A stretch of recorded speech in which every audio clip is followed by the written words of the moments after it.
Hi, welcome to With Care. I'm here today to teach you how to thread your ring sling, something that needs to be done before we go and use our carrier with our baby. So follow along with today's video and then scroll down to click the link to my video on how to use a ring sling with a newborn. In today's video, I'm featuring a locally made linen ring sling by Potter & Pear. I always love to support local whenever possible. You guys can scroll down below to get a link to their site as well as a little bit of a perk for our watchers.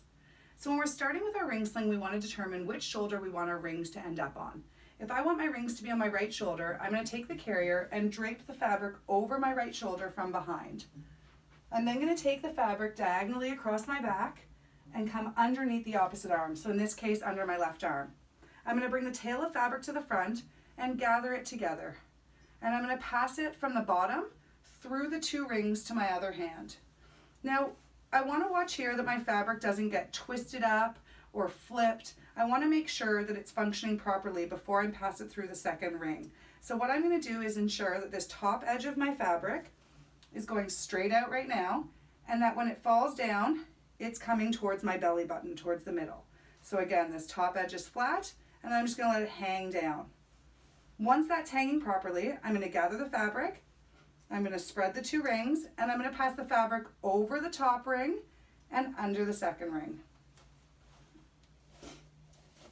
Once my fabric comes through, I'm not going to pull it tight. I'm actually going to do what we call a finger walk.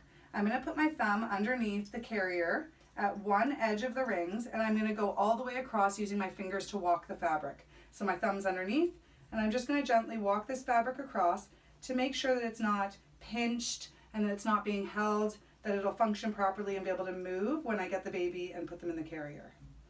Now that that's all spread out, I can pull the fabric through. Make sure that my position is good, and then I'm ready to get my baby to do some practice.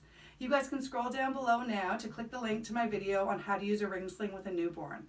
If you've enjoyed today's video, I would love it if you would subscribe, as well as check out some of my other videos. You can always comment below with any questions or any topics you'd like me to cover in future videos. I hope you've enjoyed this. Thanks and have a great day.